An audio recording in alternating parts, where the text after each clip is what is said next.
Good evening, everybody. My name is Fred Rode, and welcome to Heavy Chef. Whoop! Welcome to all of you guys, the brave ones. Here's to the, should I say, the crazy ones. For those of you who have not been to a Heavy Chef event before, welcome. It's so good to have you, and a very particular welcome to the online audience patching in live tonight in the live stream. Welcome, hola, everybody. And thank you to everybody online and in person for the questions that were sent up front. What I am going to try and do is be fair about the questions. I'm going to try and get through as many questions as possible. Just a quick public service announcement is that one of our honorable guests, Mr. Tshepo over here, has to leave at 7 o'clock on the dot. He's got a plane to catch. Elon has asked him to go and hang out to them because Tshepo's pretty freaking famous nowadays. So we are very privileged to have Tshepo and Arthur here on the Heavy Chef stage. Arthur is no stranger to Heavy Chef. This is, I believe, your 5th time speaking to a Heavy Chef audience. So really privileged to have these amazing speakers in our midst, and we're going to try and get as much value as possible. It's 1 minute past 6, so I'm going to try and be as brief as possible just to introduce Heavy Chef and just to explain to the people that have not attended an event or watched a live stream before what it is. First of all, we're not a cooking show. We are a platform for entrepreneurs. We aim to inspire people to carry on in that journey of entrepreneurship and empower them to succeed. Our core belief is that entrepreneurs can change the world for the better. We really do believe that many of the endemic problems that are faced by society can be resolved more efficiently than any other sector by the entrepreneur sector, and that's why we exist. That's why we are here.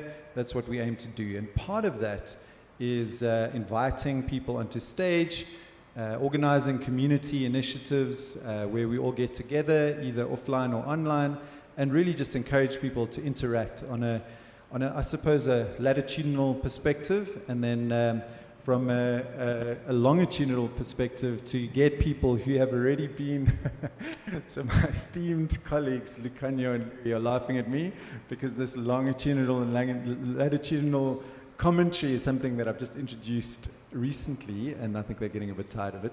Nonetheless, I do believe that having peer-to-peer learning is as important as any other education source. So it's really important to us that we get together, we engage, we interact, we encourage dialogue, discourse, and we support each other along the way, because it is a harrowing journey. It's something that's not easy, and that's part of the reason why we're here. But the big thing that we do, however, is education. So we provide what we call recipes for entrepreneurs, and so what that means is short courses, bite-sized learning, little videos that essentially answer all the salient questions that entrepreneurs may have along the journey.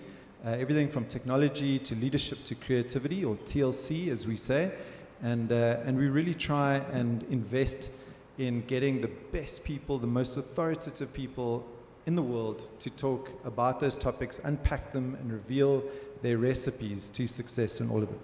So I think that's about it from me. I just wanted to say that at 7 o'clock we are going to ask Tshepo to exchange mics with Mr. Janse from Rensburg, who's the chairman of, the CEO of the Heavy Chef Foundation. And we're going to probably field a couple of questions to Mr. Lukhanyo over there, even though he doesn't know it yet, who is the chairman of the Heavy Chef Foundation. Yeah, just before, I'm going to have a seat, and for some reason I've got a little grain of sand in my eye, which is causing my eye to tear up. It's also because I'm quite emotional about having an event for the first time in so long. I just wanted to quickly have a massive shout out to our core partners. First of all, Xero and PayFast. just for supporting us along the journey. It's been such an amazing journey to walk with you guys and have you along the way. You guys have supported us right from the start. Retail Capital, we've got some guys from Nilo here, Digital Planet, WeGrow SA, HB Store, obviously Workshop 17 for this unbelievably awesome venue, the Bank. It's the first time that we have hosted an event at the Bank in Rosebank. So big up to Workshop 17, The Wine by Backsburg. Backsburg have supported us right from the beginning. So Fruit, Good Leaf, which I see Arthur's got a couple of bottles here as well, so it's getting stuck into the CBD water. It might get a little bit mellow later. It won't get you hot, I promise. So Parcel Ninja, Creed Living, you'll see there's a little packet of goodness on your chair. Please take that home, dip it into your coffee, your water, your tea, whatever you want to. It's amazing stuff, collagen. It's really good for your skin. I'm actually 75 years old. I've been taking it for a couple of years now. And our new partners, Howler, the Howler crew on the back there. We've got just amazing support from Howler in terms of the event management in this very uncertain future whereby we don't know whether we're going to be in person, we don't know whether we're going to be live, and so we're doing these hybrid events with the amazing support of the Howler crew and subsidiaries and also with able IT support from Workshop 17. And then our brand new partner, Eclipse Communication, Jackie, Steve, Monica, and Andrea and the crew. Just big up, welcome to you guys. I know that some of you are patching in from online. Yeah, and I just want to just honor you guys and the crew watching us online. Thank you for your support. I do encourage everybody to go to Workshop 17, check out the Bank. Thank you very much. I do encourage everybody to go to all of our partner websites, and I particularly encourage everybody to go to heavychef.com to check out the learning platform. You get a month free to test it and have a look and digest all the bites and play around. So, without further ado, as I wipe away the tears, I think it's a Joburg pollen or something. There's a whole bunch of jacaranda trees. I want to welcome our two esteemed guests, both of you who have been interviewed prior to this. Hello. And it's just such an honor to have you here. We're going to focus today particularly on e-commerce. I know that both of you have extensive knowledge beyond e-commerce, but today we're going to focus on that particular part of business that has been, certainly in the Heavy Chef community, the most requested topic, and it's certainly one of the fastest growing sectors of South African business. So I'm going to start with you, Tshepo, and just talk around you. You've created this iconic brand that has garnered global recognition. You have all these celebrity fans, and everybody seems to be talking about your brand. But now the big question is, over the past 2 years or the last 18 months or so, how's the transition to e-commerce been for you? Good evening, everybody. Sure, thank you so much for inviting me tonight, Fred. I just want to, one of my successes actually come from coming to Heavy Chef 2019. Robbie Prosen, LB Sex, Luando were speaking, and they spoke about the preamble. And when I left there, I was like, fuck me. Excuse me for my language. The Harlow crew are going to bleep that story. There's a couple of seconds delay. Okay. It's okay. And I went back home. I'm like, I need to do something with this information. I need to do something with this inspiration. So we designed a T-shirt, very plain and simple T-shirt. We the people just, highlighting how beautiful the South African Constitution is. And that was really one of our biggest and successful campaign. In 6 weeks, we managed to sell about 5,000 T-shirts through Woolies. And still today, it's one of our most requested T-shirt ever. It's amazing. I forgot the question. That's such a good. Forget the question. Now I understand why I'm crying. I was crying in anticipation of that answer. The question is, how's the transition been into e-commerce? I think Tshepo is a social media baby. The brand started from social media. Tshepo the Jeans was my Instagram handle, and I started selling from social media and WhatsApp and Twitter and Instagram.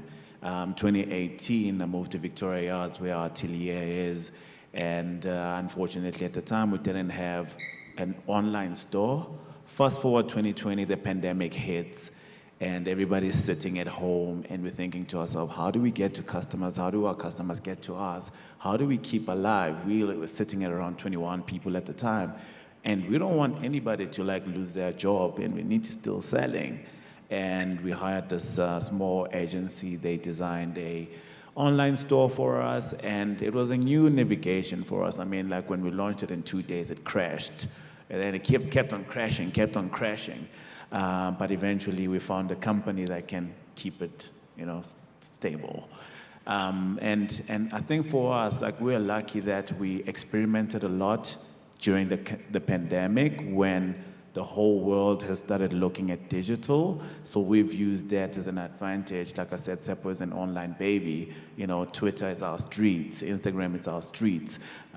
So it wasn't really that difficult to just move our shop front to a www.tshepo.shop. So, Arthur, I want to shift then to you because, having an offline store that has achieved or attained a lot of attention from all sources all over the show, both locally and internationally. It's sitting in this retail environment, and you talk about, Arthur, the kind of the reading of the mall. So with that in mind, first of all, how do you do that? How do you read the mall? And can you explain a little bit about that concept? Sure, thank you, Fred. The key element for us, or the key learning for us in the past year, was just how integral the physical retail outlet is to online retail success. Yes, you have the huge success stories of online retail. Takealot dominates online retail. Netflorist and Yuppie Chef redefined retail through taking it online. But beyond those kinds of brands, the great successes we've seen have been anchored in the physical retail space. And I'm going to show you 5 images on 4 slides that encapsulate this idea and the sense that you can understand e-commerce and the evolution of e-commerce through reading the mind of the physical mall. How do you read the mind of the mall? I'll show you. This is, anyone recognize it? It's Mall of the North. That's why some of you don't recognize it. It's a bit far to the north of here. Not in Cape Town anymore. You're not in Cape Town anymore. This is in Polokwane. And if you look at this, it looks like an iconic mall. It looks like one of the great mall experiences. But it's almost literally in the middle of nowhere. Not quite. Where I come from, Rensburg in the Southern Free State, that's the middle of nowhere.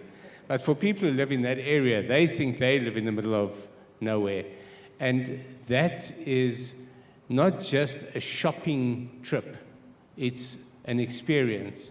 It's entertainment. It's theater. People come from hours drive away to spend time in that mall. I promise you, in Mall of the North, they're not worrying about what e-commerce is going to do to physical sales. Others are. So let me show you a few other experiences. Anyone recognize that? Tshepo, you should recognize it. It's one of your neighbors at Hyde Park. First, the point I want to make about this picture is that you're looking at a gift shop here, a fairly large gift shop, but in fact, it is part of PNA, and it's in the premise that used to be occupied by CNA. And when you look at the progression or the shift from CNA to PNA, what you start seeing there is the replacement of a failed business model with a successful business model. But they're both physical retail models. And what CNA didn't see in good time was the end of the physical magazine. Yes, there are magazines out there, but this exact space you see in this image here used to be the magazine section of CNA in Hyde Park, and it was a massive magazine section. I used to spend hours in that section, but almost overnight the magazine disappeared. You have a few that still occupy the shelves, dominate the shelves, and you're starting to see, for example, in pick and pay outlets and Woolworths, the space devoted to magazines is shrinking all the time. So that gives you a sense of a category that's moving online, but it's not retail that is collapsing there, it's a category that's collapsing. And what's taken its place within the P&A that's replaced the CNA is gifting, or the personalized kind of shopping people want to do. And then hand in hand with that, you start looking at what other shifts are happening on the shelves, and you start understanding what is moving online and what is going to move online that will change the physical experience. So the next image I want to show you is not quite a dead man walking, but it will be. And that too is at P&A in Hyde Park. A highly successful product line for them, educational books. Now, eventually, our educational system will catch up to the idea that it's far more cost-effective, efficient, and productive to move textbooks into the digital environment. The government will wake up to the fact that they need to zero-rate any download of a book in this country. Whether it's educational or entertainment, the very idea of reading is not promoted by official policy in this country. Eventually, we'll come around to that kind of thinking where the idea of distributing physical textbooks, which holds back the learning of South African children, is going to give way to digital. And these shelves will then give way to something else. But that's probably more than 5 years in the future. But you have to understand that's also going to come in the same way that music has disappeared off the shelves. Music stores have all closed down, for example, because people don't buy physical music anymore. Textbooks have to go that way for economic reasons, not just reasons of convenience and ease of access.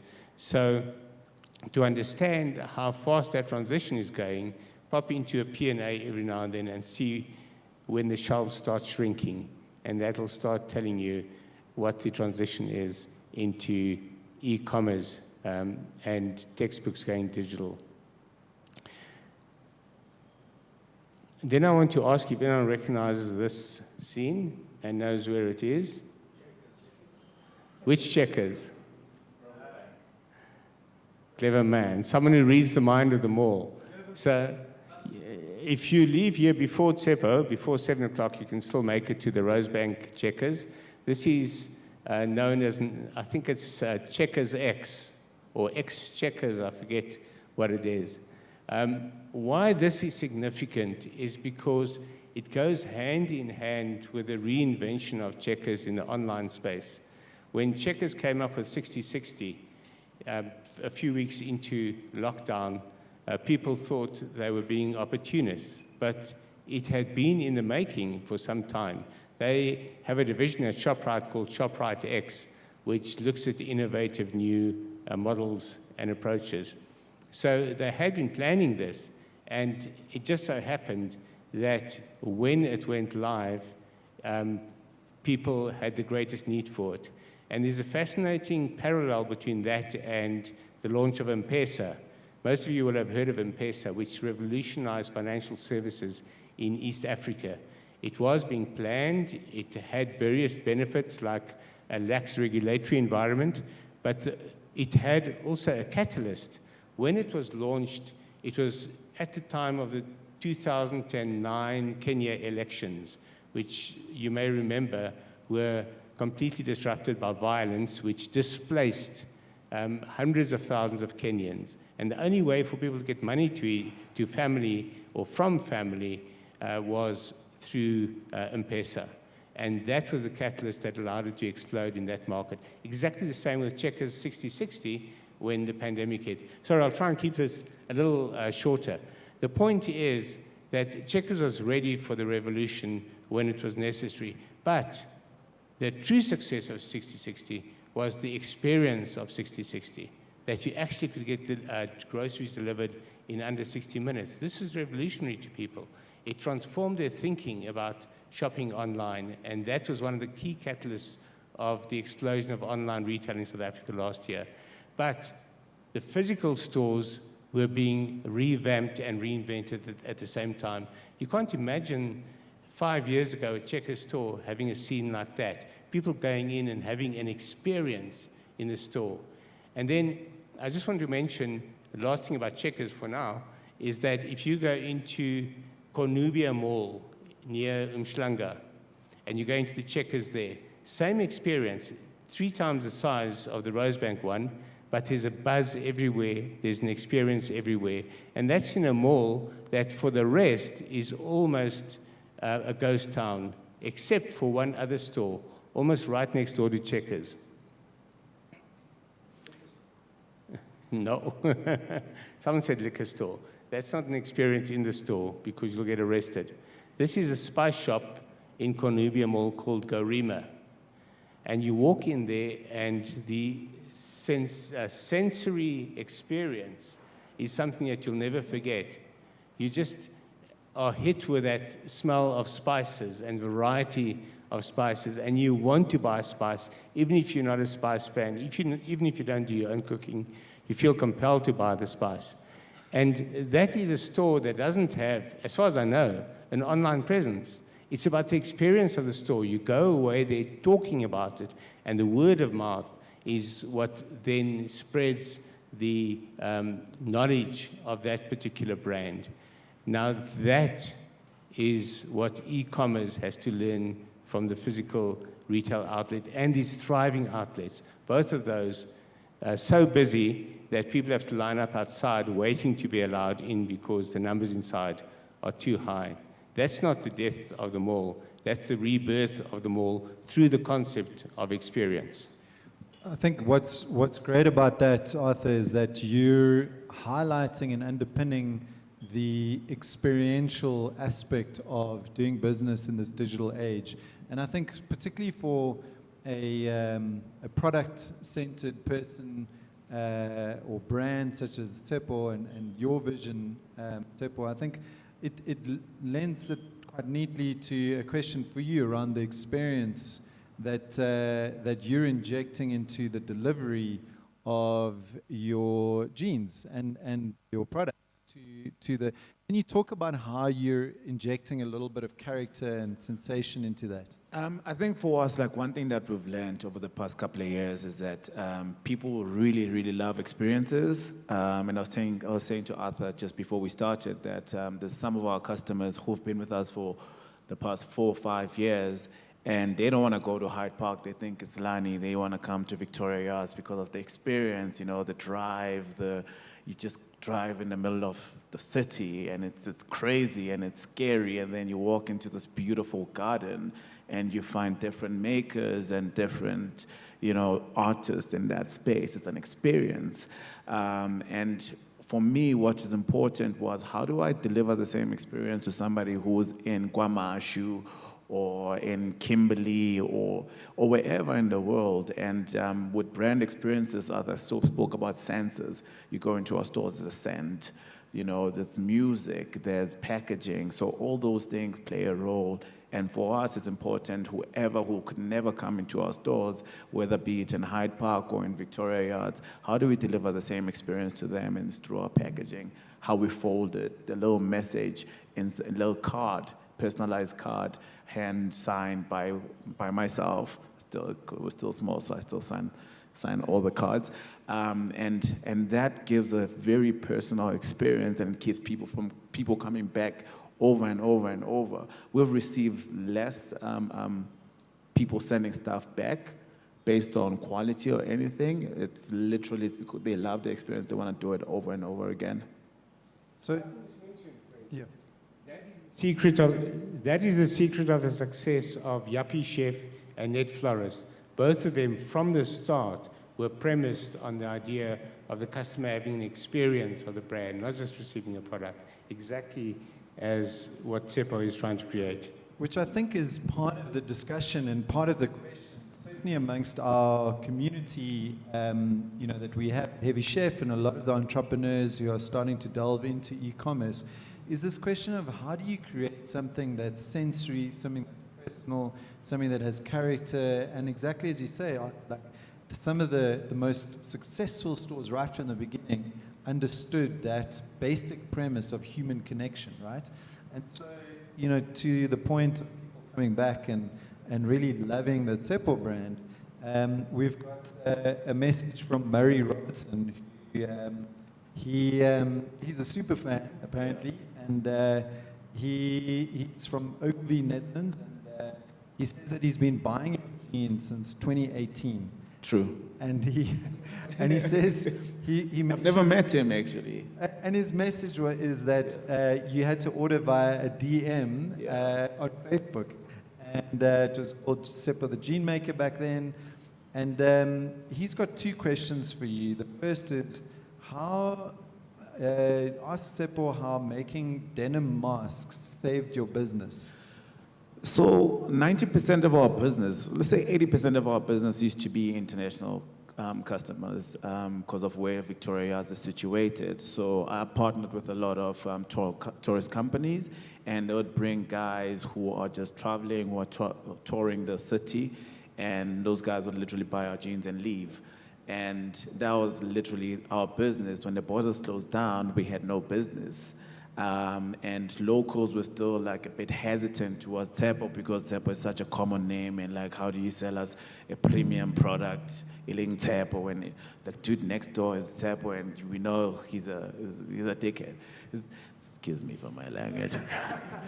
But and so during the 21 days, and I'm just thinking with my partners, and I'm like, how do we reinvent our business? How do we move forward? How do we stay in business? And we don't want to fire anybody. The president announces, hey, you can make masks. I quickly drive to my store and call one of my designers, and we design a mask, take a picture, take a selfie, put a bit of filters, hold it on Twitter, it trends. Within a day, I had like 1,000 orders. I had a backlog of 1,000 orders. And that really helped us survive for the next 6 months. And it was crazy because I wanted to sell jeans, and people were like, one mask, one mask, one mask. And for the business to grow and to go forward, we want to sell jeans. We're a jean company, so we had to rethink how we move. We have to rethink how we create experiences. People aren't wearing jeans, they're sitting at home. How do we get them in jeans again? And it was a very interesting time, and that allowed us to actually open up our first retail store in Hyde Park, which has been one of our greatest successes during level 4. So, Mary's second question is about the crown and the crown emblem on all of your gear. And can you give us a little bit about the story on that? I think we're all addicted to brands, right? You wake up in the morning, the milk you drink is not just milk, it's a certain brand that you drink. It's probably Woolies or Checkers or whatever. It's a brand. You chose that brand. And brands are like a demigod. You know, and for me, like I'm not saying I'm a god, probably I'm a small god. The crown for me is a symbol of passion, a symbol of courage, a symbol of resilience, a symbol of world-class African. And for me, it represents my mom, my aunt, and my granny. My mom, who was one of the person who showed me that I need to hustle. If you love something, if you really, really care about something, you need to go an extra mile and make sure that it happens. When I was young, my mom used to work as a domestic worker. She'd leave the house at 4 a.m. in the morning, come back at 10 because she used the train. And I realized that she's one person who really wanted something great of her kids. And to me, that taught me something. It's a different character that I've learned from my mom. It's resilience, for lack of a better word. My aunt is one of the first few people in my neighborhood who went to varsity, and every time she'd go to varsity and come back wearing all the stuff that I see on TV, that was like, oh my God. My granny's a pastor, a masterful storyteller. And growing up, I always wanted to be like her. She'd jump on stage and share a message of hope using stories. And I saw how that touched people. So as a young man, I wanted to be like her and be a storyteller, but I was so shy that I wanted to be that guy behind the camera, a cinematographer. I went to study fashion at the University of, at IFTA. Got there when everybody was researching Avatar and all those crazy movies. I was like thinking about fashion. Dropped out, went to study fashion. But like the crown is a symbol of, for me, a symbol of success, a symbol of passion, a symbol of go up and do it. Dude, I love your stories. And just for the record, if anyone is interested in hearing more of the stories of Tshepo and his legacy and the way he's built his incredible brand, I encourage you on heavychef.com to check out Tshepo's recipe and just do a deep dive, because really, I mean, your story is just phenomenal, and kudos to you, brother. And thank you. Love your work. There's just a ton of questions that are coming through. So what I want to do is just pick on, I've got one from an old friend of ours, Luke Jadakin, who is the founder of, Luke, founder of Superbalist, and now who's heading up Omnichannel at TFG. And this is a question for you, Arthur, in terms of your thoughts on, it's a bunch of questions which I think we'll get to after 7, which will talk more about the stats and that sort of stuff. But I think this is an interesting question for now, leading from your last one. What do you think about the pharmacy giants like Dis-Chem and Clicks in terms of their online strategy? It's a great question, Luke. I actually would like to quiz him about omni-channel strategy, because I have some thoughts there. We need to hook you up. Luke, question for you. It's fascinating to see the extent to which Dis-Chem and Clicks are in expansive mode as a result partly of the pandemic, but also of e-commerce. So in the case of Dis-Chem, for example, they reported in their last financial results that e-commerce sales had grown 260%. Now, you could say that was off a very low base, and probably it was. But for a well-known business already online, that's massive growth. Then you add to that the thought, or at least the intention, of opening numerous new stores. Why? According to also their last annual report, to meet the growing demand. And it's growing demand offline and online. But partly what that also does is it gives them a far bigger base of what they call hubs from which to deliver to people buying online. Now that's at the heart of Checkers 60/60 strategy as well, to be able to deliver from local stores or local hubs or staging points, you might call them. That's exactly what Dis-Chem is doing as well. And then you look at Clicks, buying the Pick n Pay pharmacies, for example. They will now have a Clicks branded presence within Pick n Pays, as well as the standalone Pick n Pay pharmacies. That's a very expansive strategy. And what it shows is, firstly, that they understand that demand is just going to continue growing. It's hopefully a very good sign for GDP as well. As I'll show you guys in a while, there's a very close relationship between retail and GDP. But in terms of what Clicks have in mind, I think the stat is that they have a store within 6 kilometers of 50% of the population.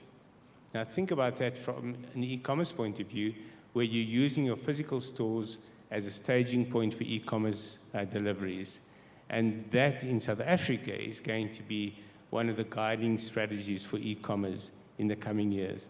And Clicks are preparing themselves for that kind of strategy, as are Dis-Chem. So I think these are two companies that truly have their finger on the pulse. And it's all going to be about the execution. The strategy is razor sharp. The execution is the challenge. Thanks, Arthur. Just a quick note as a bit of an interlude, particularly for the online crew. We've got a couple of online channels, YouTube and through the Hala platform. If you guys want to ask a question, there is on the Hala UI particularly, there's a little chat area that you can go into and just ask your question there. And we've got our awesome colleague Yolandi over there who's going to put her hand up and let me know the question. And then if anyone in the audience here wants to ask a question, just put your hand up for any of our guests, and then I'll relay the question using the mic. We're not going to hand you the mic due to COVID protocols. But yeah, just prepare your questions, put up your hand, and we'd love to hear from you guys. So I have a question from Lucy Coles from Salesforce in the UK. So hola, Lucy. And this is, I think it's a question for both of you, but I'm gonna put it to you, Tshepo. In terms of a post-COVID world, companies are getting more creative at fulfilling orders and using different pickup locations in a store, home delivery, and that sort of thing, right? So in your view, I mean, how prepared are you, but also in your view, other African retailers to offer convenient and safe online system and methodology of maximizing that fulfillment process? I think for us, like, we still a young brand, we're still a small brand, and we want to be in control of our growth. So whoever we partner with, be it a logistic company or whoever we partner with, has to be on the same level when it comes to delivering experiences. Our current logistic partners are Prima Logistics, and we've chosen because, one, he's my friend. Two, the quality of his work is amazing. You know, I can just pick up the phone and say, hey, there's a parcel that went missing. What's going on here? I need a parcel to be delivered tomorrow morning in Cape Town. Can you make it happen? So there's a great relationship there. But ultimately, we want to be so in control of our growth, so in control of our strategy. I think in the next 5 to 10 years, we'll probably still hold it to ourselves and not have any third party handling our product. I think for me, like, that's where the future of Tshepo is, not making it easier for people, I guess. Partnerships is key, I think, particularly when you're growing your brand. I don't know if, Arthur, you've got anything to add to that? There's no question about it, because it comes back to that whole concept of experience. The experience of the brand isn't just the product. It's all the way from visiting the shop or the website, making that selection, finding the right product firstly, and then having the order fulfilled. And that fulfillment is a critical part of the supply chain, which most online retailers or most traditional retailers going online haven't understood in the past. Again, it's coming back to Net Florist and Yappy Chef, who truly understood that, and Tshepo Jeans, who truly understand that as well. And more you're going to see brands starting to wake up to it and training their delivery people in new ways. So I think there's two big business opportunities here. One is training services for delivery services, and delivery bike sales are going to be huge.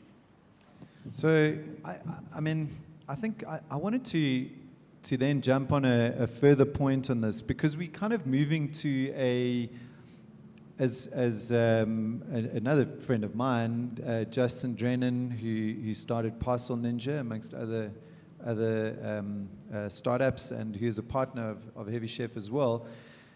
You know, he mentioned in his recipe on the Heavy Chef platform that we've moved into this, what Justin termed a pay-to-play environment, you know, where pretty much everything is commoditized, right? So in the old days, it used to be quite a thing to be able to create an e-commerce website. So in the old days, you'd have to hand code it, you'd have to wait 3 months to get a merchant account. It was a proper full-on freaking mission, right? Nowadays, you basically have, you know, you've got WooCommerce, which integrates seamlessly with PayFast. You've then got Parcel Ninja doing the delivery for you. You've got your mates who, you know, do the fulfillment and all of these things. Where does it leave the differentiation? Now, you've mentioned experience is certainly one thing, but what about the social channels? What role does social have? And I mean, obviously, this is a little bit directed at you, Tshepo. How do you use and integrate social just to amplify your online presence? I think social media, excuse me, is for us is creating the image. You know, it's creating the brand. When you have beautiful images and you make people imagine stuff, they can pay as much as you tell them the product is. If your images are beautiful, if your ideas are amazing, and you put it out there and you say it's 50,000, people will buy it because they see you've put in time and effort. And that's how I use social media.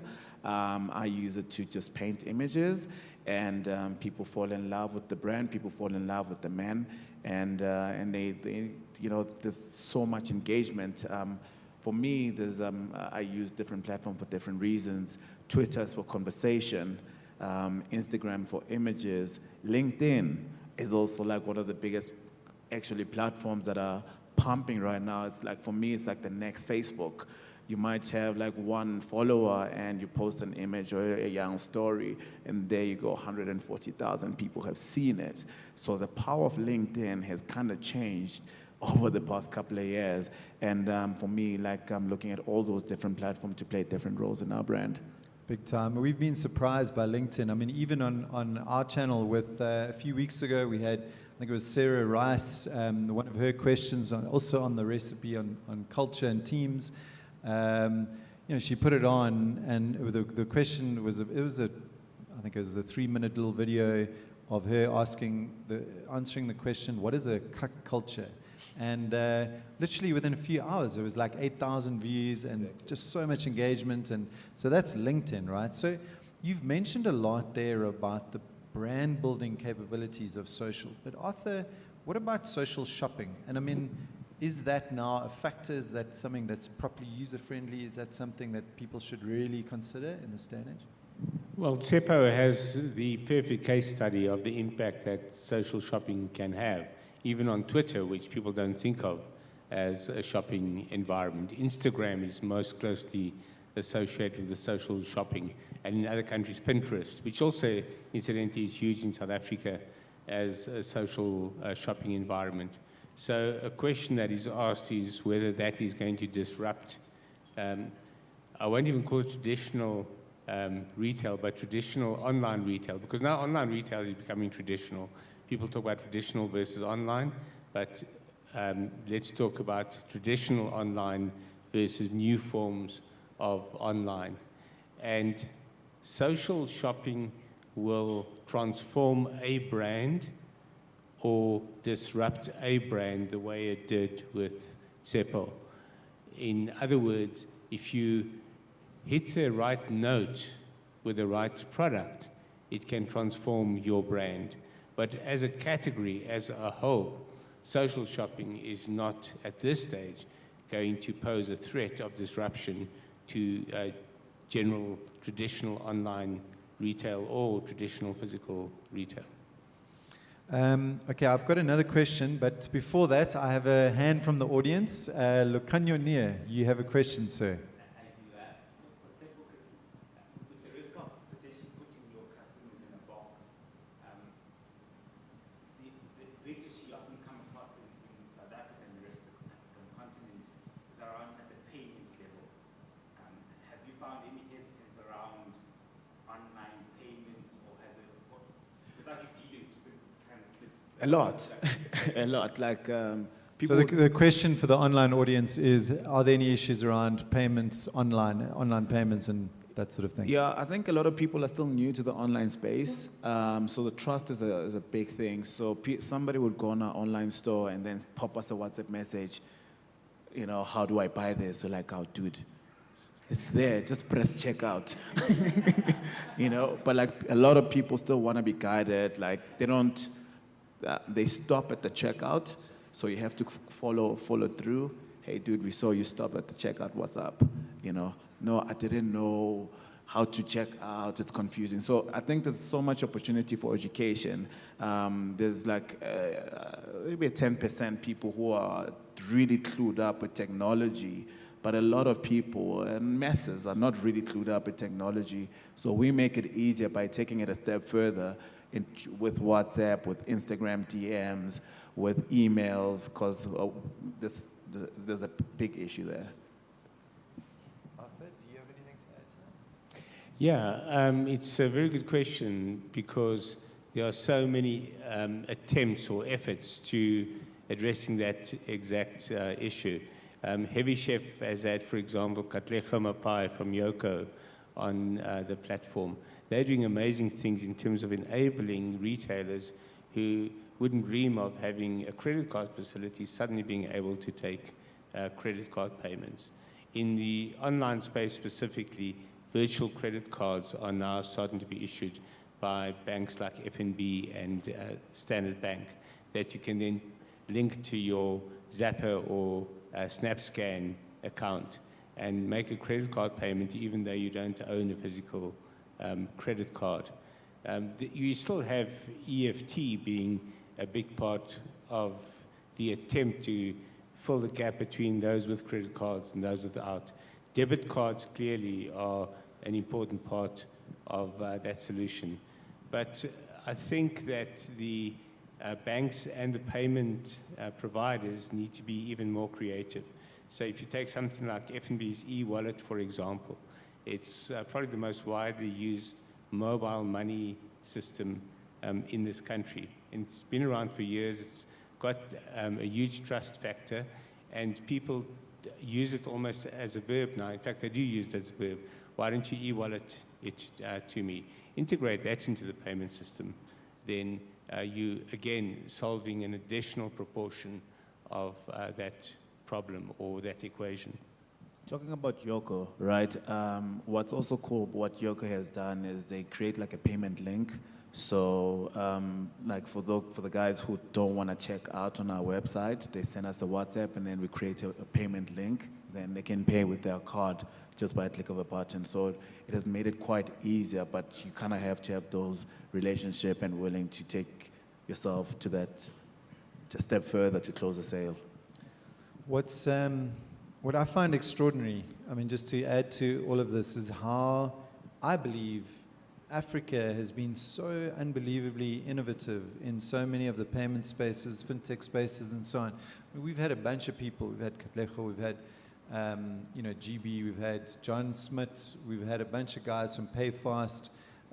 By the way, on that note, if anyone's interested and really wants to deep dive into online payments, also there's a whole bunch of recipes on the Heavy Chef platform. Just go to heavychef.com, and there's just tons of learning material and videos and whatnot. I think I just want to segue a little bit then into, because we've only got 12 minutes left with you, sir, so I want to just talk around seasonal trends. And just, we're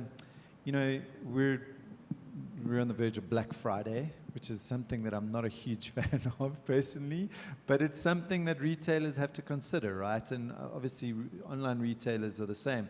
We've got a question from Wayne Noland from Artillery Coffee, Ola Wayne, from online, and he says he has a tiny coffee business, right, which he's desperately trying to grow, and he does really good coffee, but he says he also wants his price to leave a good taste.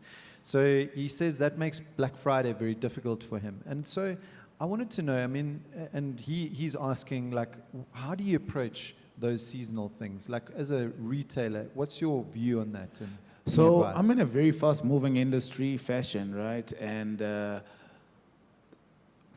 it's either you choose to be classic or you choose to follow trends. So what's currently happening in the world, if you want to follow fashion and follow trends, say you're producing in Mauritius, some of our work comes from Mauritius, and there's no containers in China, so the trend, probably by the time the stuff lands, the trend has missed you because Black Coffee or whoever posted something way cooler and everybody's jumping on that trend. So for me, I don't want to find myself chasing in a rabbit hole. So we are more trans-seasonal. We design classic, we design items that are practical, everyday items for dudes and gals and then women and trans and everybody. And I made that mental decision when I started the brand that I don't want to be in a trend space. I don't want to be trend-led. I want to be trans-seasonal, and therefore I can control my brand and the growth of my brand. It won't be dictated by what Gucci, H&M, whoever in the market is doing.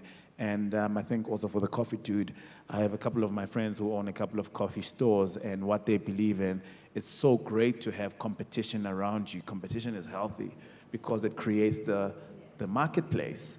You know, if you've tasted coffee from Motherland and you've tasted Americano from Starbucks, you can start telling the difference of how great coffee is supposed to be. So I think he has to work harder on his brand, do more marketing, or probably even increase his prices. On Black Friday, we're doubling up on Black Friday. That's bucking the trend. Wayne, double your prices, man. If it is that good. I think you're right, though. You know, if you serve, if it's... Pardon? It's Black Friday, bro. Black People Friday. have money.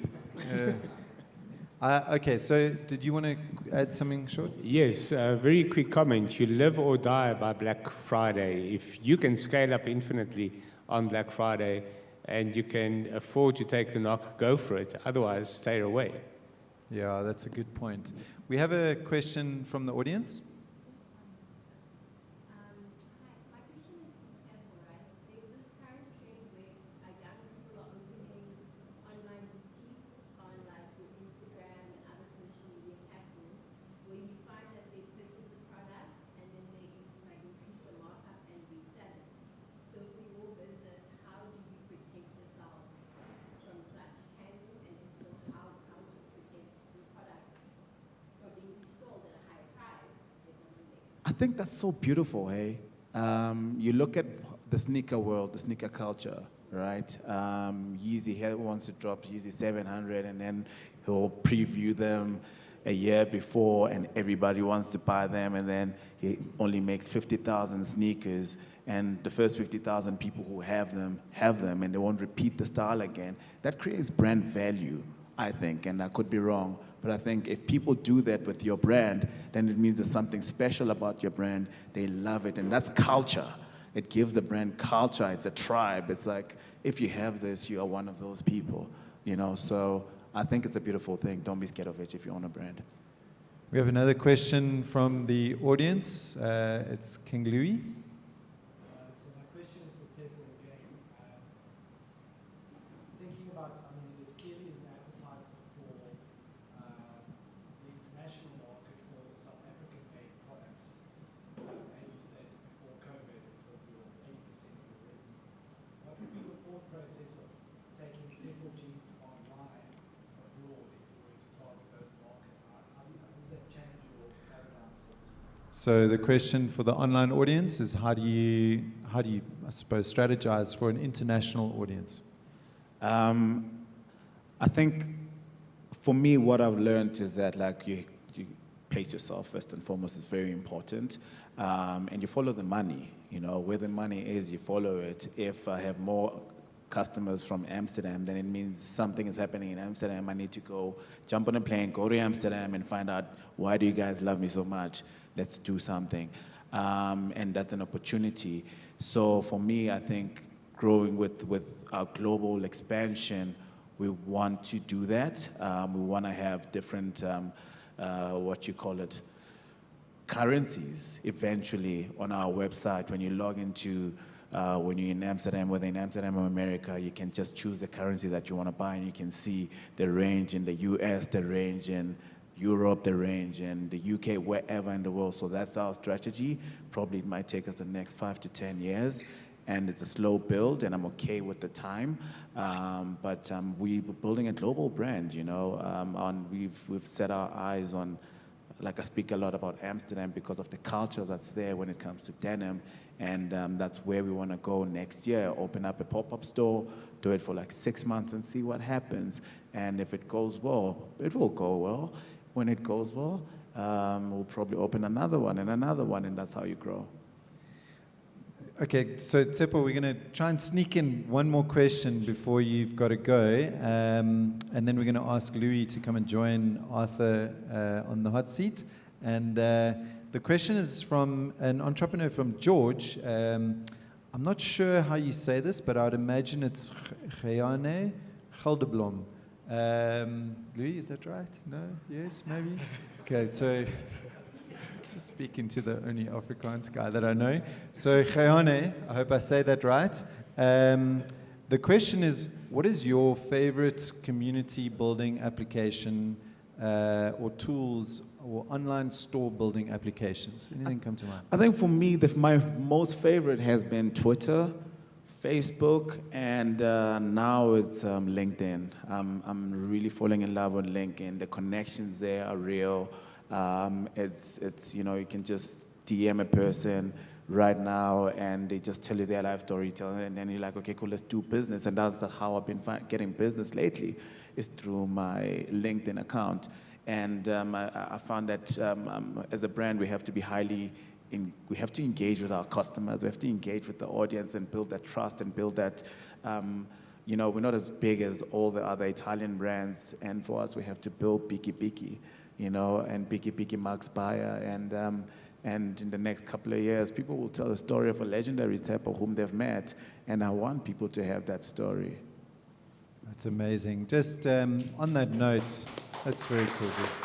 And we love you, dude. So I mean, just with that, can you share a little? Do you have a particular strategy? Is it more proactive or is it reactive? I mean, as still a small to medium-sized business, I mean, I've got a long-term goal, and getting there is, you know, because we're small, and that's the most beautiful thing about being small. You can change your strategy every day, you know.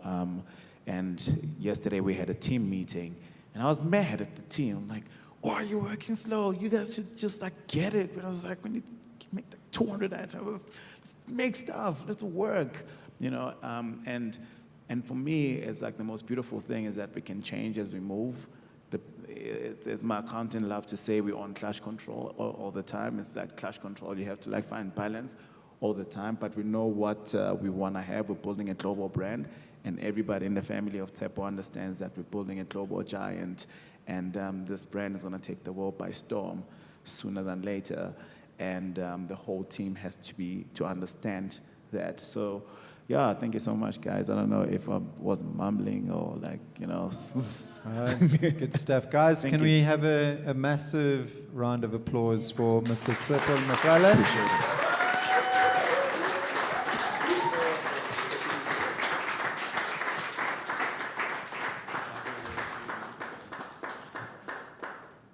Okay, so we're going to do a bit of a transition. Louis Janse from Rensburg is going to join Arthur on stage. King Louis. And and so it's going to get interesting, folks, because we've got some crystal ball stuff. We've got some state of the nation stuff. And I'm going to open it up to questions to the audience. But first, I want to ask you, Arthur, and particularly with reference to the amazing work that you're doing in terms of analyzing and observing and tracking the market from the e-commerce perspective, can you share with us some of the insights and just some of the things that you're excited about with regards to this year's report? Because I mean, let's face it, this has been probably one of the most extraordinary years that we've ever achieved or ever witnessed from an e-commerce perspective. In amongst all the carnage from a economic perspective, there's this kind of blip of hope that e-commerce provides us. So, I mean, what can you share with us, Arthur? your mic. Thank you, Fred.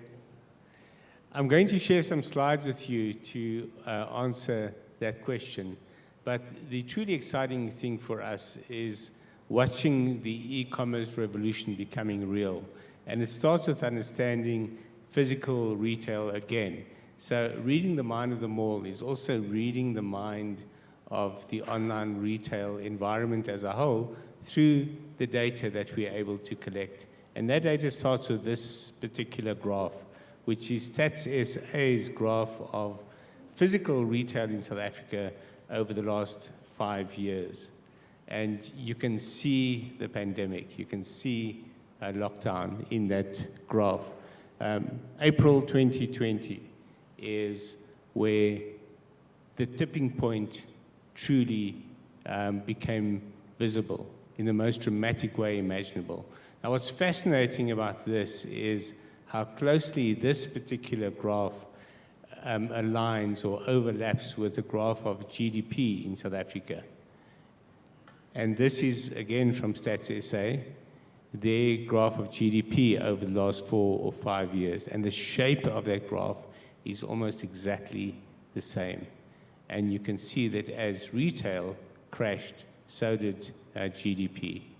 And as GDP rose, and just to go back again, just to show you that shape, there's retail and there's GDP. So what you can see is very quickly, retail and GDP recovered back to levels of about 3 or 4 years ago. In fact, Stats SA put it exactly as being the same size as Q4 2017. And physical retail was almost exactly the same. Now, that alarming and massive crash facilitated the next incredibly dramatic graph, which is the graph that shows online retail for 25 years. We've been measuring it in effect since 1996. I'm giving away my age there, but I guess that wasn't a secret. You've all got Wikipedia. This is online retail in South Africa. The last 2 bars are projections for the next 2 years. But even ignoring those, looking at 2020 versus everything from 1996 to 2019, you can see something shifted. You can see the tipping point happened. And that was in that crash of April 2020. But what's very clear is that it didn't just go back to normal as a result of GDP recovering and retail recovering. So what you saw in these stats, just to remind you, is that both retail and GDP recovered to a level that was still below where the trend had been before the pandemic. Online retail, on the other hand, shot up and continues shooting up. So the hope is that GDP and physical retail will return to the pre-pandemic levels and perhaps grow further. And the powerful indicator of that is the massive level of intention from retailers to open new stores based on perceived new demand or growing demand. It's not just the ones I mentioned. The Foschini Group, for example, has got massive expansion plans. And Shoprite Checkers, as big as they already are, I think the biggest tenant of most of the major mall owners in this country, they plan to open even more stores because of the success of their existing business, but also the growth in demand. So my hope is that physical retail grows beyond where it was before the pandemic. But then online retail continues to grow dramatically. So the percentage growth falls significantly. So this last year was 66%. 2021, we expect it to be around 30%, and growth over what it had been before. So last year was 66% growth over 2019. This year, we expect 30% growth over 2020. in sales numbers, in sales value. And next year, we expect it to drop down to, slow down, in inverted commas, to 25%. But when you look at the shape of the graph, you realize that those slowing growth percentages still represent massive increases in actual sales numbers. So by 2022, we should pass the 50 million rand mark. In fact, we should comfortably exceed it. 50. That's not 50 million, that's 50 billion. 50 billion rand. Bearing in mind that total retail is around the trillion mark.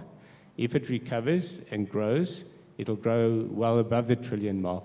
And then that 50 billion rand will be more than 5% or less than 5%, depending on how fast traditional retail grows. But as traditional retail grows faster, so will online retail. So if Checkers and the Fashini Group and Company and Clicks and Dis-Chem open all these new stores and they see that increase in sales coming from those stores, that will push the total for online retail even higher.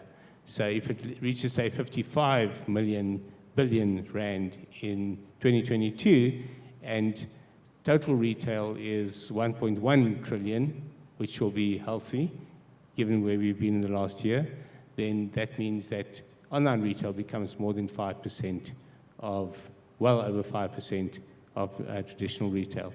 And that suddenly is a very significant number. You speak to any retailer and ask them what a 5% being chopped off the top of their revenues will do to them, and you'll understand how significant that becomes. Whereas the 1.4% that we measured in 2018 didn't really bother anybody. It was neither here nor there. 5% suddenly makes a difference. And then the last graph I want to show you is the international comparison, which shows you that there was a big shift internationally as well. And bear in mind, this is of total global retail, the percentage made up by online retail. In 2019, it was 13.8% of total retail. And given the size of that market, a jump to above 17% is massive. So that revolution happened internationally as well. And you see in 2021, according to their projections, another fairly big jump, not as big as 2020. So similar proportionate shifts as in South Africa. And then each successive year after that, it tapers down in terms of percentage jump of contribution to total retail. So that gives you the shape of the overall retail landscape and shows you that South Africa is now tracking the growth of global retail, but slightly faster, but of a much smaller base. Thank you.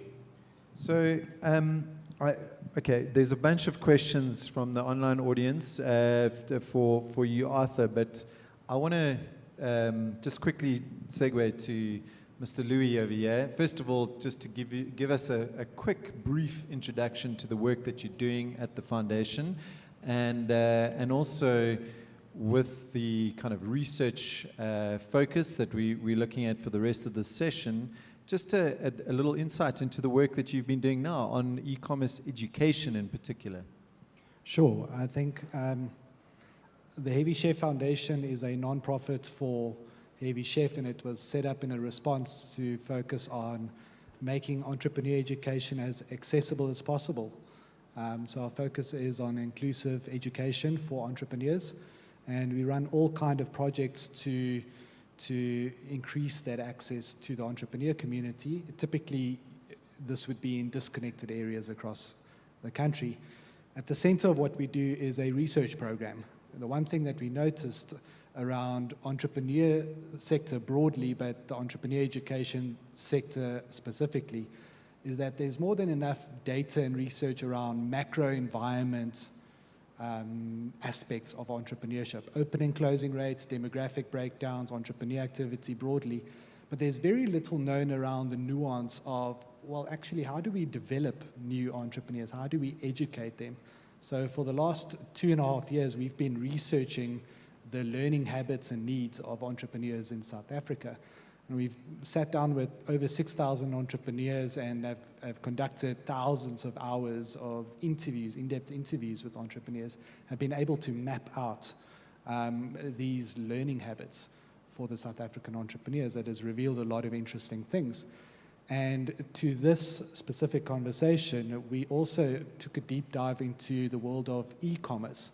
And we asked entrepreneurs who run online shops, well, what are the skills and knowledge that you want to prioritize in starting an online business? And there was a lot of interesting insights, but the story of e-commerce entrepreneurs in South Africa has traditionally been around the brands that Arthur spoke about. It's the Checkers and the Yuppie Chefs and the Net Florists and Take-A-Lot, etc., etc. But the real story of e-commerce entrepreneurship is actually what I call the online mom and pop shops. It's the 1-2 person type of business that's being run online. It's the long tail of online shops. And the experiences of these entrepreneurs are vastly different, and the strategies that they apply and the resources at their disposal is vastly different than what the big brands are. And I think, I don't have this answer directly, but I'm encouraged by Tshepo's story, and I want him to become a global brand, because the independent brands, not the big corporates are moving to online, but the independent brands, one, I think that's where the heart of South Africa really sits. But number two is we need those independent brands to grow and become successful beyond just our borders. And there's only 1 or 2 of them, or a handful of them, that's done that to date. And I think that's the challenge that we have, is how do we support those entrepreneurs to scale up those businesses? And from our point of view, it's skills and knowledge that we want to look at. A quick question, Louis. Where are you going to be? Where will people be able to look at this report? Yeah, sure. I mean, the easiest one is go to heavychef.org, which is the non-profit Heavy Chef Foundation website. We commissioned this research in partnership with ex-Nilo, one of our long-standing partners. And it's free to download. There's no paywall, so no pay to play on this one. And yeah, so heavychef.org. Okay, so I see that I've been ignoring my WhatsApp. I've got all these different things going on. I got all these various inputs, and being an MC in the digital age is not easy. So I do see the online audience, but now I see that I've been ignoring the WhatsApp thread. So my apologies, Andrew and the Harlow crew. I see that there's a whole ton of WhatsApps coming through, and I believe there's a question. We have one question online from the live audience. This is from Tour Soweto for Arthur, asking around whether there's been any growth with online fraud during the pandemic, and kind of what the trends are around fraud online. It's a simple answer, massive. Arthur, can you repeat the question? The question is, has there been growth in online fraud during this whole transition or revolution? And the answer is yes, it's been massive. Probably the biggest challenge a new online retailer faces is exactly that. How do you tell a fraudulent transaction from the real thing? And if you're a lone operator managing your own payment gateway or payment process, then you are in deep trouble, generally speaking. You need to go through payment gateways. It's not an ad for PayFast, but they are one of Heavy Chef's sponsors, so I will mention them. If you go through a PayFast or one of the other options like a Yoko and so on, then you're obviously a lot safer, because they are investing heavily in algorithms, in other words, in artificial intelligence that is designed to spot fraudulent transactions. But it's an arms race between the AI tools and the fraudsters and the hackers, and they are exploiting every weakness and vulnerability they can find.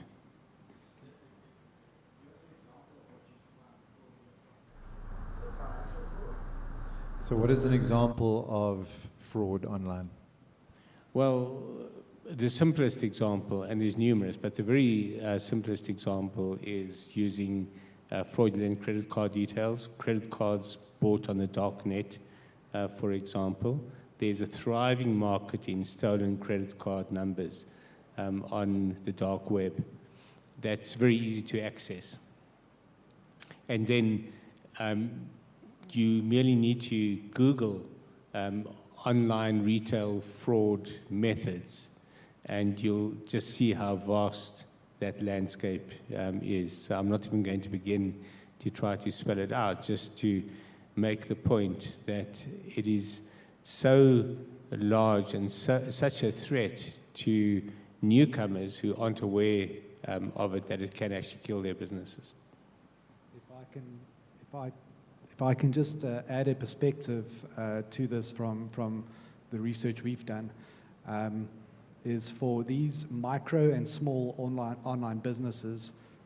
You know, in conversation with Tshepo before the event, he said to me, partnerships are the heartbeat of any small e-commerce business. You know, those e-commerce entrepreneurs do not have the skills or the resources to fight online fraud like that. So it's become, we've seen these entrepreneurs investing in their skills to identify the right partners and cultivate healthy relationships with those partners. And luckily, the likes of PayFast, but all the other services that support e-commerce entrepreneurs have really upped their game from a customer service point of view. So, you know, as an e-commerce entrepreneur, I would encourage you to invest in your relationship building, partnership development, and cultivation skills as much as possible. Yeah, it's kind of neck and neck, right? So, I mean, obviously there's been a huge increase in fraud, but there's also the mechanisms to combat fraud have also increased. So I think it's probably to be expected, right? So, Arthur, there's a ton of questions for you. I think one which is quite interesting is around, it's from Andrew Scott, it's a question from online. Hola, Andrew, just around grocery e-commerce penetration rates. So can you share with us a little bit about that? Obviously, we've got these massive big increases, but can you share some insights from your research? The massive increase in grocery shopping we've seen through the likes of Checkers 6060 and Pick n Pay, ASAP, and Woolworths Dash and company makes it seem as if grocery shopping is the dominant form of online shopping in this country. But it's not. It's actually a small proportion of it overall. The way to look at it is what proportion does it make of total grocery shopping rather than what proportion of online shopping. And there it's probably similar to the proportion of online shopping to general retail. So you're probably talking probably between 2.5% and 3% at the moment, but rising very fast as these services scale up, as Pick n Pay gets ASAP marketed heavily out there. I don't know if you've seen the extent to which they are trying to head Checkers off at the pass with free delivery ongoing and massive special offers. So you're seeing massive ramping up there at the same time as Checkers is increasing the number of stores from which they can deliver locally.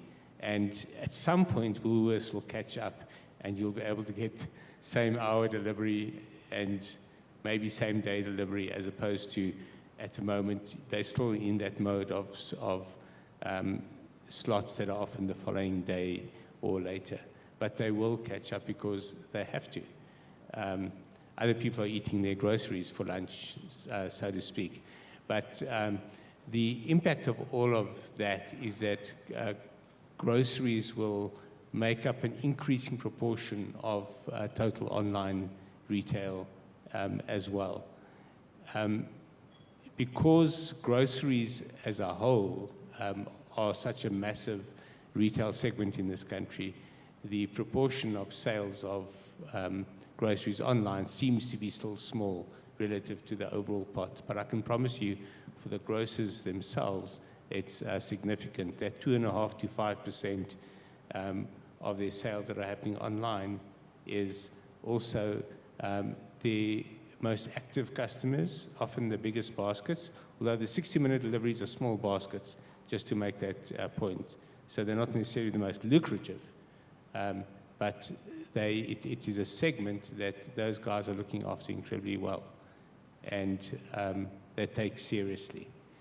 In terms of size, probably the biggest segments, because of basket sizes and the cost of products, is electronics and gadgetry and the like. You'll be amazed how big TV sales are online, for example, because that's where you can pick and choose. Yeah, you can shop around, you can compare the specs, you can do the research, find what's the best bang for your buck, the best price-performance ratio, and you'll find it online. You go into a store, you've got no chance of being able to do that kind of comparison shopping. That's part of the reason why Dion Wired failed. It's why game is in such difficulty at the moment. You're not going to go into a game store to do comparison shopping for TVs anymore. However, you can go to the game website where they'll aggregate all of their stock from all their stores from which you can compare and choose. So that's the reason why that particular category, which is really big ticket items, one TV is bigger than most people's average 60-minute shop, for example. That's why it's making such a big contribution. Okay, so we've got a last couple of questions here. So if there's any, we have a question from the audience. I'm sorry to take it back on your report, which we definitely going to download. I just wanted to ask, as a young person who really wants to explore entrepreneurship, where do you think I should invest my money mostly in? Because I'm now stuck between developing a really great product or investing in marketing, having that amazing social media, that amazing Instagram account. So what really is going to help me sell my products? How would you advise me? Louis, you're the entrepreneurship guru. So the question is, where should you invest your money, time, and resources in terms of setting up your business online? And I think this is a question for both of you, really. So from a learning perspective and potentially from a e-commerce perspective. That's the million-dollar question, isn't it? One of the trends that we've noticed is that it's aligned with like the increase in online sales, but the volumes probably doesn't reflect on that specific graph. But there's been an exponential increase in a number of online startups coming onto the radar, and not necessarily out of opportunity, often out of necessity.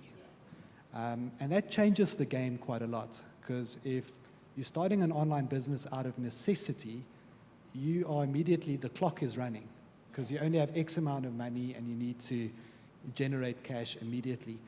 So we're seeing that these e-commerce small startups are investing immediately in sales, online sales specifically. It's all about, Tshepo had a perfect analogy. I mean, he said, Twitter and Instagram are the streets.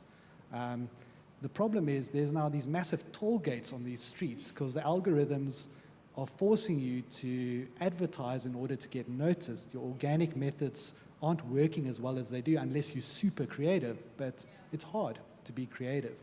So what we're seeing with these e-commerce entrepreneurs, they're investing in the skills to advertise online because they have small budgets and they need to maximize the impact of those budgets as best as they can.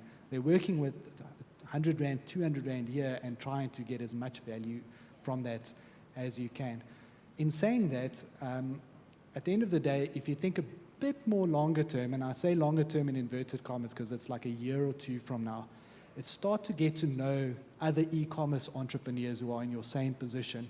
As a collective, there's starting to become all kind of innovative options, group shipping, group buying power, those kind of things that's coming into play. It's still very disorganized, but I think that's, if you get early into that and start connecting with other entrepreneurs like yourselves, there's exponential value that can be extracted from that.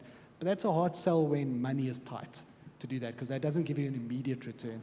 So online sales, unfortunately, due to the powers that be, is forcing you to do that. So you need to play that game from the get-go. I won't tell you where to put your $1 million because you're going to ask for a refund after a while.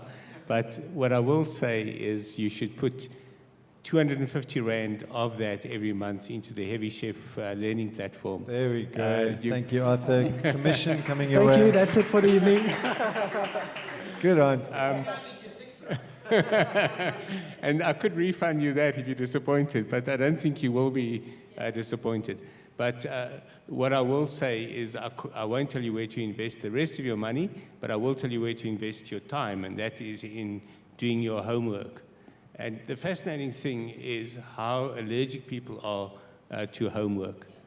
And I'm involved in quite a few bodies of entrepreneurs where a lot of the people who struggle say, how do I bring in business?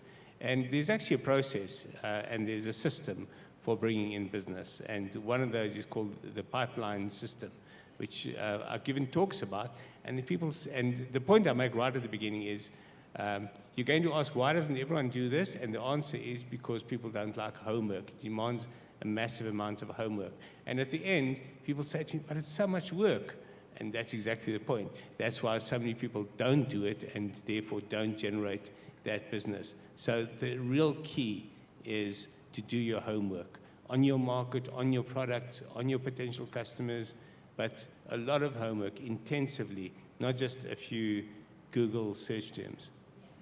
One other thing that I can add is that from the research that we've done is, if I asked you what the demographic of new online startups look like, you might or might not be surprised, but we found that 63% of online startups are women. And I think there's an interesting narrative and a story, and that's my point around working together as a collective. There's obviously a big focus on female entrepreneurs, and rightfully so. And that's an opportunity to, again, come together as a collective and work through those networks and see if that can give you a leg up to differentiate and compete and so forth. At Heavy Chef, we have a mantra: learn, do, share. So to, I think, both of your points, first you learn, then you do, and potentially start small, iterate, and then share your knowledge with people around you, your peers, and so on and so forth. Gather feedback, and then continue in that way. So it's just a beautiful way of approaching business, as opposed to kind of, betting the farm, the $1 million or whatever it is. Look, the 250 Rand, it's good, so it's well spent. But jokes aside, I mean, I think just with regards to our two esteemed gentlemen on the couch today, on the platform, we do have deep dives with both Arthur and Louis coming out with a lot of detail around the statistics and the reports, that have been released, as well as links to all of that. So I do encourage everybody to go. And one last point on that: if any of our sisters and brothers can't afford the 250 Rand for whatever, we appreciate that. That's why we set up the foundation. So, we have a policy that anybody who wants the education, who for whatever reason can't afford it right now, you apply. We accept 100% of the applications, 100% free. So, and for as long as you need it. So there is that resource if you want to share that with anybody who you feel needs it. And there's a lot of people right now who do find themselves in a position where they just by necessity need to start their own business and start selling. So anyway, there is that. I have just a really cool question. We've only got 2 minutes left. Maybe we can sneak in a few minutes, but I think this is a cool question for you, Arthur. From Michelle Bay, who's a partner at Audience DNA Africa. Hola, Michelle.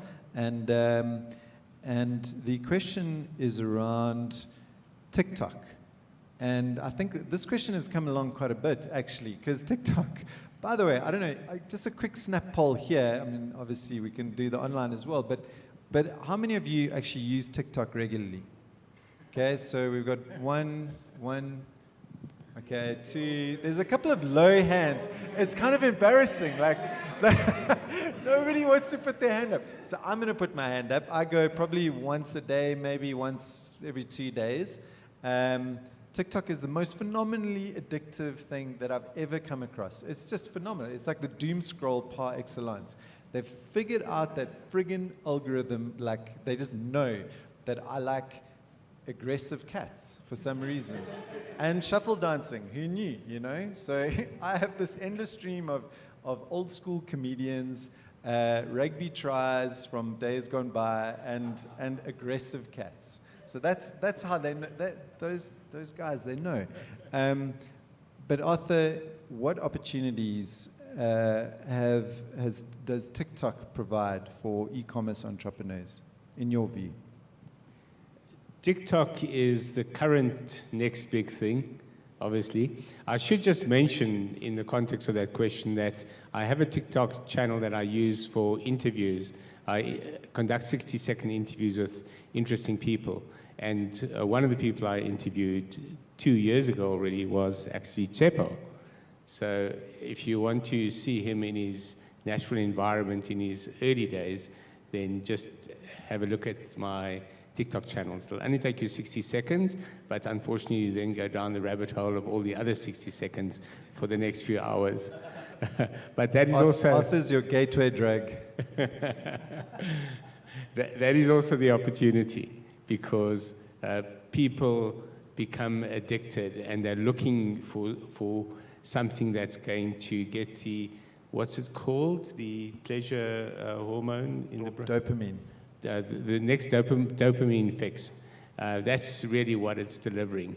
So if you want to sell on TikTok, you've got to plug into that dopamine demand, you could say. You can't sell dopamine, but you can sell exciting messages about new products. But the way to do it, though, is to make your product look interesting, even if it's boring, because let's face it, most physical products are really boring, but you can make them look interesting in how they're used, how they're worn, or what they look like out in the real world. Put them in fresh contexts, for example, and then provide a link back to your website or back to where you want people to really engage with you on a commercial level. TikTok is still working out their business model. They might be worth $450 billion, but they still don't have a real revenue stream because they're making it up as they go along. And that's what you're going to have to do as well. If you want to embrace TikTok on an online retail level, you're going to have to make it up as you go along. It's interesting. We had, I believe, Bronwyn Green, actually, who's a new member of our team, is joining us on Monday. She has a recipe on the Heavy Chef platform, and she was talking about TikTok, almost in a really kind of unfathomable disbelief that people aren't using it more in South Africa, and it's a real gap. So Michelle, I encourage you to follow Arthur's advice. What Bronwyn mentioned, actually, which I thought was really interesting, what she was using for the work with Pam Golding, I believe, was to use influencers, to find existing people on TikTok who have a following. They don't necessarily need to be superstars, but they can be kind of like medium-sized stars and who are growing and have engagement. And you can use them and use their channel, pay them, and essentially they can become your sponsored links to your product, because immediately you have this baked-in engagement that you can leverage. And Freddie, if I can just mention that, that's the model that is generally being used by those who are discovering TikTok in South Africa. But the reason more aren't doing it, because that's another question that we ask, why aren't people embracing it? Because they simply don't know it. People use the channels or market on the channels that they themselves use and understand. And that's why Facebook is used by something like 94% of big brands. TikTok so much because the brand owners or the owners of the marketing channel or the champions of the marketing channel themselves don't use TikTok. So in order for them to use it as a marketing channel, they have to use it on a personal level as well. And that's the magic source behind Facebook's success. Okay, guys, we have come to the end of the session. Sadly, I think we could carry on for another few hours. I do encourage you, please, to go and check out both Arthur and Louis' recipes, which will be live very soon. Tshepo's recipe already is live on Heavy Chef, and it's really, really good. I must say, I just love listening to Tshepo's story and how he's grown that brand, and he's just done something really heartfelt and special. So that's already live on the platform. And Yolandi, when's Arthur's going to be live? Do you have a view on that? It's in the next couple of weeks. Sorry, I'm putting you on the spot. Yeah. So both Arthur's and Louis' recipes are going to be live on the platform very shortly. So I do encourage you to go and check it out. Guys, thank you very much to both our online audience. We see you guys, and to the crazy ones in the audience here tonight, braving the storm. I think we had an event 2 years ago in Johannesburg. We had close on 700 people. So from humble beginnings, we're kickstarting the whole event thing again. We are trying to innovate in this whole hybrid model. Thanks to Workshop 17 and Hala for really getting us on the go there. And just a quick shout out to the upcoming events as well, which I encourage you to either attend online or pop down for a glass of wine or two. We've got, in Cape Town anyway, the next one is in November, Marketing and Sales, that's in Khayelitsha. Then in December, we have the South Africa's top 5 most exciting startups, which is going to be super cool. And if you haven't nominated your favorite startup, please go to Heavy Chef and nominate. There's loads of prizes. It's going to be an epic event. It's our end-of-year signature event. It's going to be super fun. And then in January next year, we've got Bronwyn Williams and Dion Chang. Arthur, I know you know them well, on future trends. That's going to be awesome. It's always a good event. In February, we've got Investing in Women with Vusi Vokwana. Basically, we're going to have a whole crew of women speakers who are investing as well as being invested in, talking around the state of investment in women in this country. In March, we have the Yappy Chef story. You mentioned Yappy Chef, with the 2 founders, Shane and Andrew, in a very intimate discussion around the growth of Yappy Chef. Then we've got storytelling with the acclaimed author Lauren Bucas, who many of you will know from the Netflix or the upcoming, Apple series, The Shining Girls. And Mohale Mashiko, who's an up-and-coming phenomenal author and storyteller. We're going to talk about storytelling, the power of storytelling for entrepreneurs and businesses. Then we've got culture and technology, public speaking with Verity Price, who just won the World Championships of Public Speaking, the biggest public speaking champion awards show in the world, along with the previous champion, Mark Brown, and many more.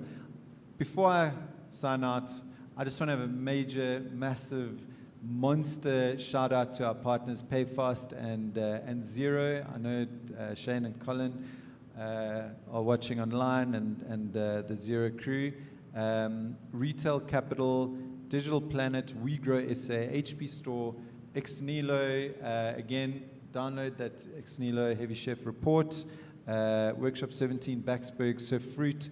Good Leaf, which Arthur and I have been drinking slowly in the front here. Parcel Ninja, Creed Living, the collagen packets on your seats.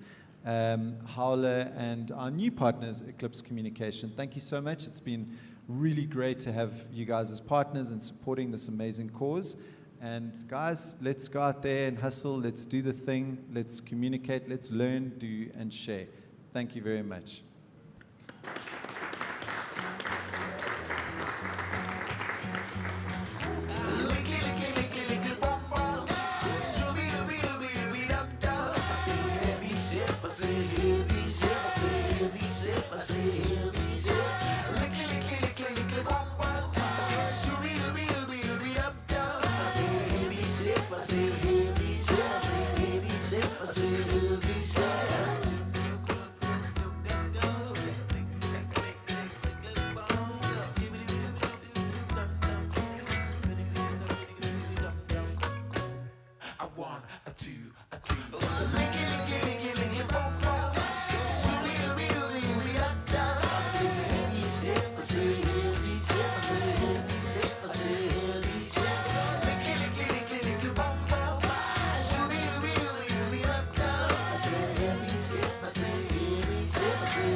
a two,